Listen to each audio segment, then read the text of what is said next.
ಇವತ್ತ ಮೇ 6ನೇ ತಾರೀಕು ಬುಧವಾರ ಪ್ರತಿಯೊಬ್ಬ ಗೃಹಲಕ್ಷ್ಮಿಯರು ನೋಡಲೇಬೇಕಾದಂತ ಹೊಸ ಅಪ್ಡೇಟ್ ಇದು. ಹೌದು ಸ್ನೇಹಿತರೆ, ಯಾರಿಗೆ ಗೃಹಲಕ್ಷ್ಮಿ ಯೋಜನೆಯ ಹಣ ಇನ್ನೂ ಬಂದಿಲ್ಲ ಅಂದ್ರೆ 30ನೇ ಕಂತಿನ ಹಣ ಆಗಿರ್ಬೋದು, ಮತ್ತೆ 31ನೇ ಕಂತಿನ ಹಣಕ್ಕಾಗಿ ವೇಟ್ ಮಾಡ್ತಾ ಇದ್ರೆ, ಮತ್ತೆ 29ನೇ ಕಂತಿನ ಹಣ ಬಂದಿಲ್ಲ ಅಂದ್ರೆ ಈ ಒಂದು ಹೊಸ ಅಪ್ಡೇಟ್, ಇದೀಗ ಬಂದಿರುವಂತ ಹೊಸ ಅಪ್ಡೇಟ್ ಅನ್ನ ನೀವು ನೋಡ್ಲೇಬೇಕು. ಸ್ನೇಹಿತರೆ, ನಿಮ್ಗೆಲ್ಲ ಗೊತ್ತಿರಬಹುದು, ಈಗಾಗಲೇ ಬಹಳಷ್ಟು ಮಂದಿ ಗೃಹಲಕ್ಷ್ಮಿಯರು ಏನಿದ್ದಾರೆ ರಾಜ್ಯ ಸರ್ಕಾರದ ವಿರುದ್ಧ ಆಕ್ರೋಶವನ್ನ ವ್ಯಕ್ತಪಡಿಸ್ತಾ ಇದ್ದಾರೆ. ಯಾಕಂದ್ರೆ ಇಲ್ಲಿ ನೀವು ಹಣವನ್ನ ಸರಿಯಾಗಿ ಕೊಡಂಗಿದ್ರೆ ಕೊಡಿ, ಇಲ್ಲಂದ್ರೆ ಹಣ ಕೊಡೋದನ್ನ ಬಂದ್ ಮಾಡ್ಬಿಡಿ. ಯಾಕಂದ್ರೆ ಇಲ್ಲಿ ಯಾರಿಗ ಹಣ ಬರ್ತಾ ಇದೆ ಯಾರಿಗ್ ಬರ್ತಾ ಇಲ್ಲ ಒಂದು ಗೊತ್ತಾಗ್ತಾ ಇಲ್ಲ ಸ್ವಾಮಿ. ನಮಗೆ ಇದಕ್ಕಿಂತ ಮುಂಚಿತವಾಗಿ ಸರಿಯಾದ ರೀತಿಯಲ್ಲಿ ಹಣ ಬರ್ತಾ ಇತ್ತು, ಹೀಗೆ ಯಾಕೆ ಬರ್ತಾ ಇಲ್ಲ? ನೀವು ಕೆಲವ್ರಿಗೆ ಹಣ ಕೊಡ್ತಾ ಇದ್ರೆ ಕೆಲವ್ರಿಗೆ ಹಣ ಕೊಡ್ತಾ ಇಲ್ಲ, ನಾವೇನ್ ತಪ್ಪು ಮಾಡಿದ್ವಿ? ಈ ರೀತಿಯಾಗಿ ಕೇಳ್ತಾ ಇದ್ದಾರೆ. ಅದಕ್ಕೆ ನಮ್ಗೆ 5 ಗ್ಯಾರಂಟಿಗಳ ಸಹವಾಸವೇ ಬೇಡ. ಕೆಲವ್ರು ಅಂತಿದ್ದಾರೆ ನಮ್ಗೆ 3 ಕಂತು ಬಂದಿಲ್ಲ, 2 ಕಂತು ಬಂದಿಲ್ಲ, ನಮಗೆ 4 ಕಂತುಗಳ ಹಣ ಬಂದಿಲ್ಲ ಅಂತ ಕೆಲವರು ಅಂತಿದ್ದಾರೆ. ಈ ಕಡೆ ಒಂದ್ ಕಡೆಗೆ ರಾಜ್ಯ ಸರ್ಕಾರ ನೋಡಿದ್ರೆ ನಾವು ಈಗ 31ನೇ ಕಂತಿನ ಹಣ ಬಿಡುಗಡೆ ಮಾಡ್ತಾ ಇದೀವಿ ಅಂತ ಮಾಹಿತಿ ಕೊಡ್ತಾ ಇದೆ. ಹಾಗಾದ್ರೆ ಇನ್ನು ಉಳಿದಂತ ಕಂತುಗಳ ಹಣ ಯಾಕೆ ಬರ್ತಾ ಇಲ್ಲ ಅಂತ ಜನ ಕೇಳ್ತಾ ಇದ್ದಾರೆ. ಸೊ ಹಾಗಾದ್ರೆ ಇದಕ್ಕೆ ಸಂಬಂಧಪಟ್ಟಂತೆ ರಾಜ್ಯ ಸರ್ಕಾರ ಒಂದು ಹೊಸ ನಿರ್ಧಾರವನ್ನ ತೆಗೆದುಕೊಂಡಿದೆ. ಹೌದು ಸ್ನೇಹಿತರೆ, ಪ್ರತಿಯೊಬ್ಬರ ಖಾತೆಗಳಿಗೆ ಪೆಂಡಿಂಗ್ ಹಣದ ಜೊತೆಗೆ 31ನೇ ಕಂತಿನ ಹಣವನ್ನ ಇಮಿಡಿಯೇಟ್ಲಿ ಆಗಿ ರಿಲೀಸ್ ಮಾಡಬೇಕು ಅಂತ. ಅಂದ್ರೆ ಇದ್ರ ಬಗ್ಗೆ ಬಹಳಷ್ಟು ದೊಡ್ಡ ಚರ್ಚೆ ನಡೀತಾ ಇದೆ. ಅಂದ್ರೆ ಈಗ ಏನು ನೆಕ್ಸ್ಟ್ ಮುಂದಿನ ಒಂದು ಚುನಾವಣೆ ಏನ್ ಬರುತ್ತೆ ಅವಾಗ ಈ ಒಂದು ಕಾಂಗ್ರೆಸ್ ಸರ್ಕಾರ ಮತ್ತೆ ಅಧಿಕಾರಕ್ಕೆ ಬರ್ಬೇಕಾದ್ರೆ ಈ ಒಂದು ಗ್ಯಾರಂಟಿಗಳ ಒಂದು ನಂಬಿಕೆಯನ್ನ ಉಳಿಸ್ಕೊಳ್ಬೇಕು. ಅದಕ್ಕಾಗಿ ಈ ರೀತಿಯಾದಂತಹ ಒಂದು ಮಾಸ್ಟರ್ ಪ್ಲಾನ್ ಅನ್ನ ಮಾಡಿಕೊಂಡಿದೆ. ಈಗ ನಿಮ್ಮ ಖಾತೆಗಳಿಗೆ ಫೈನಲ್ ಆಗಿ ಹಣ ಜಮಾ ಆಗ್ತಾ ಇದೆ. ಏನು ಪೆಂಡಿಂಗ್ ಹಣ ಯಾರ್ಯಾರಿಗೆ ಬಾಕಿ ಇತ್ತು, ಮತ್ತೆ 31ನೇ ಕಂತಿನ ಹಣಕ್ಕಾಗಿ ಯಾರ್ಯಾರು ಕಾಯ್ತಾ ಇದ್ರಿ ಎಲ್ಲರಿಗೂ ಹಣ ರಿಲೀಸ್ ಆಗೇ ಆಗುತ್ತೆ. ಹಾಗಾದ್ರೆ ಬನ್ನಿ, ಇವತ್ತ ಏನು ಬುಧವಾರ ಮೇ 6ನೇ ತಾರೀಕು ಏನಿದೆ, ನಿಮ್ಮ ಖಾತೆಗಳಿಗೆ ಒಟ್ಟೊಟ್ಟಿಗೆ ಹಣ ಜಮಾ ಆಗ್ತಾ ಇದೆ.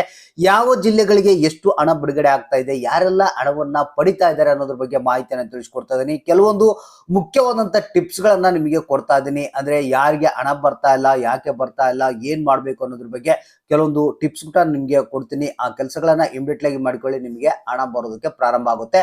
ಹಾಗಾದ್ರೆ ಲಕ್ಷ್ಮೀ ಹೆಬ್ಬಾಳ್ಕರ್ ಅವರು ಹೇಳಿರುವ ಪ್ರಕಾರ ಇವತ್ತ ಎಷ್ಟು ಕಂತುಗಳ ಹಣ ಯಾವ್ಯಾವ ಜಿಲ್ಲೆಗಳಿಗೆ ಬಿಡುಗಡೆ ಆಗುತ್ತೆ ಅನ್ನೋದ್ರ ಬಗ್ಗೆ ಮಾಹಿತಿಯನ್ನು ಕೊಡ್ತೀನಿ. ಅಂದ್ರೆ ವಿಡಿಯೋನ ಪೂರ್ತಿಯಾಗಿ ನೋಡಿ, ಆದಷ್ಟು ಮಂದಿಗೆ ಈ ಒಂದು ಮಾಹಿತಿಯನ್ನ ಶೇರ್ ಮಾಡಿ. ಹೌದು ಸ್ನೇಹಿತರೆ, ಬೆಳ್ಳಂಬೆಳಗ್ಗೆನೆ ಇವತ್ತ ಬುಧವಾರ ಬಂದಿರುವಂತ ಒಂದು ಲೇಟೆಸ್ಟ್ ಆದಂತ ನ್ಯೂಸ್ ಇದು. ಹೌದು ಸ್ನೇಹಿತರೆ, ನಿಮ್ಗೆಲ್ಲ ಗೊತ್ತಿರಬಹುದು, ಕೆಲವರಿಗೆ ಹಣನೇ ಬರ್ತಾ ಇಲ್ಲ. ಇಲ್ಲಿ ಏನ್ ಪ್ರಾಬ್ಲಮ್ ಆಗ್ತಾ ಇದೆ, ಒಂದೇ ಒಂದು ಕಾರಣವನ್ನ ನೇರವಾಗಿ ಕೊಟ್ಬಿಡ್ತೀನಿ. ರಾಜ್ಯ ಸರ್ಕಾರದಲ್ಲಿ ಬಂಡವಾಳದ ಕೊರತೆ ಇದೆ, ಅಂದ್ರೆ ದುಡ್ಡಿಲ್ಲ. ಸೊ ಅದಕ್ಕಾಗಿ ಏನ್ ಮಾಡ್ತಾ ಇದೆ ರಾಜ್ಯ ಸರ್ಕಾರ, ಇಲ್ಲಿ ಕೆಲವರಿಗೆ ಹಣವನ್ನ ಕಟ್ ಮಾಡಿ ಕೆಲವರಿಗೆ ಮಾತ್ರ ಕೊಡ್ತಾ ಇದೆ. ಇದು ನಿಜವಾದ ಒಂದು ಸಂಗತಿ. ಅಂದ್ರೆ ಸ್ವಲ್ಪ ಸ್ವಲ್ಪ ತಮ್ಮಲ್ಲಿ ಯಾವಾಗ ಹಣ ಅಡ್ಜಸ್ಟ್ ಆಗುತ್ತೆ ಅವಾಗ ಹಣವನ್ನ ರಿಲೀಸ್ ಮಾಡ್ತಾರೆ. ನಾವು ಆ ಕಂತ ಹಾಕಿದ್ವಿ, ಇಷ್ಟು ಕಂತ ಹಾಕಿದ್ವಿ ಅಂತ ಹೇಳ್ತಾ ಇದ್ದಾರೆ. ಸೊ ಇದು ಗೊತ್ತಿರುವಂತ ವಿಚಾರ ನಿಮಗೆ.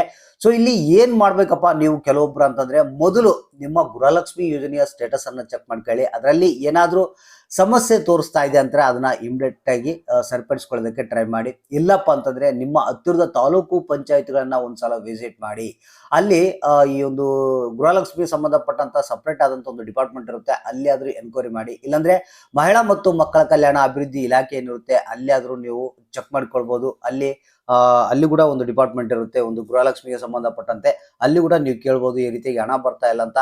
ಸೊ ಈ ಕೆಲಸವನ್ನ ನೀವು ಮಾಡಿಕೊಂಡ್ರೆ ನಿಮ್ಗೆ ಇಮಿಡಿಯೇಟ್ಲಿ ಆಗಿ ಹಣ ಬರುತ್ತೆ. ಇಲ್ಲಿ ರಾಜ್ಯ ಸರ್ಕಾರ ಏನಪ್ಪಾ ಅಂತಂದ್ರೆ, ಕೆಲವರಿಗೆ ಅಂದ್ರೆ ತಮ್ಮ ರೂಲ್ಸ್ ಪ್ರಕಾರ ಯಾರು ಇಲ್ಲ ಅಂತವ್ರಿಗೆ ಹಣ ಕೊಡೋದನ್ನ ಬಂದ್ ಮಾಡ್ಬೇಕಂತ ಹೇಳ್ತಾ ಇದೆ.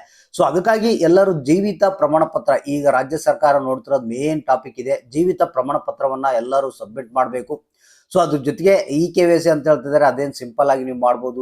KYC ಅನ್ನ ಮಾಡ್ಕೊಳ್ಳಿ. ಮತ್ತೆ ಬ್ಯಾಂಕ್ಗಳ ಒಂದು ಖಾತೆ ಕರೆಕ್ಟ್ ಆಗಿ ಇದೆಯಲ್ಲ ಅಂತ ಒಂದ್ಸಲ ಚೆಕ್ ಮಾಡ್ಕೊಳ್ಳಿ. ಈ ಕೆಲಸಗಳನ್ನ ಅಂದ್ರೆ NPCI ಮ್ಯಾಪಿಂಗ್ ಕರೆಕ್ಟ್ ಆಗಿ ಇದೆಯಲ್ಲ ಅಂತ, ಒಂದು ಆಕ್ಟಿವ್ ಇದೆಯಲ್ಲ ಅಕೌಂಟ್ ಅಂತ ಚೆಕ್ ಮಾಡ್ಕೊಳ್ಳಿ.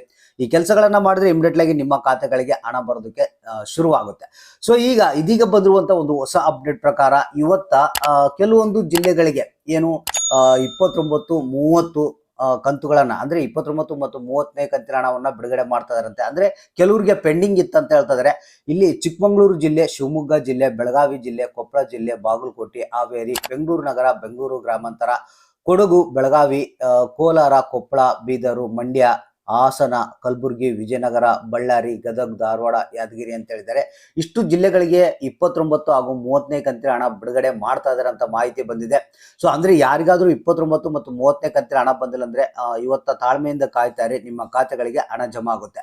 ಹಾಗೂ ಅದ್ರ ಜೊತೆಗೆ 31ನೇ ಕಂತಿನ ಹಣ ಮೊದಲನೇ ಹಂತದಲ್ಲಿ ಒಂದಿಷ್ಟು ಹಣವನ್ನ ರಿಲೀಸ್ ಮಾಡಿದ್ದಾರೆ ಅಂತ ಮಾಹಿತಿ ಬಂದಿದೆ. ಸೊ ಯಾವ್ಯಾವ ಜಿಲ್ಲೆಗಳಿಗೆ 31ನೇ ಕಂತಿನ ಹಣ ಬಿಡುಗಡೆ ಮಾಡಿದ್ದಾರೆ ಅಂತ ಮಾಹಿತಿ ಇದೆ ಇಲ್ಲಿ. ಒಂದು ಏನಪ್ಪಾ ಅಂತಂದ್ರೆ ಬಾಗಲಕೋಟೆ, ಹಾವೇರಿ, ಚಾಮರಾಜನಗರ, ರಾಯಚೂರು, ಚಿಕ್ಕಬಳ್ಳಾಪುರ, ರಾಮನಗರ, ಚಿಕ್ಕಮಗಳೂರು, ಶಿವಮೊಗ್ಗ, ಚಿತ್ರದುರ್ಗ, ತುಮಕೂರು, ದಕ್ಷಿಣ ಕನ್ನಡ, ಉಡುಪಿ, ದಾವಣಗೆರೆ, ಉತ್ತರ ಕನ್ನಡ, ಧಾರವಾಡ, ಯಾದಗಿರಿ, ಗದಗು, ಬಳ್ಳಾರಿ, ಕಲಬುರಗಿ, ವಿಜಯನಗರ, ಹಾಸನ ಅಂತ ಹೇಳಿದರೆ ಇಷ್ಟು ಜಿಲ್ಲೆಗಳಿಗೆ 31ನೇ ಕಂತಿನ ಹಣದ ಒಂದು ಭಾಗ ಹಣವನ್ನ ರಿಲೀಸ್ ಮಾಡಿದಾರಂತೆ. ಅಂದ್ರೆ 31ನೇ ಕಂತಿನ ಹಣ ಕೂಡ ಬರೋದಕ್ಕೆ ಪ್ರಾರಂಭ ಆಗಿದೆ. ಎಲ್ಲರೂ ಅಕೌಂಟ್ಗಳನ್ನು ಚೆಕ್ ಮಾಡ್ತಾ ಇರಿ, ತಾಳ್ಮೆಯಿಂದ ಕಾಯ್ತಾ ಇರಿ. ನಾನು ಹೇಳಿರುವಂತ ಕೆಲಸಗಳನ್ನ ಇಮಿಡಿಯೇಟ್ ಆಗಿ ಮಾಡಿಕೊಳ್ಳಿ, ನಿಮ್ಮ ಖಾತೆಗಳಿಗೆ ಹಣ ಬರೋದಕ್ಕೆ ಪ್ರಾರಂಭ ಆಗಿದೆ. ಹಾಗಾದ್ರೆ ತಪ್ಪದೆ ಕಮೆಂಟ್ ಮಾಡಿ ಯಾರಿಗೆ ಹಣ ಬಂತು ಯಾರಿಗೆ ಇಲ್ಲ ಅನ್ನೋದನ್ನ.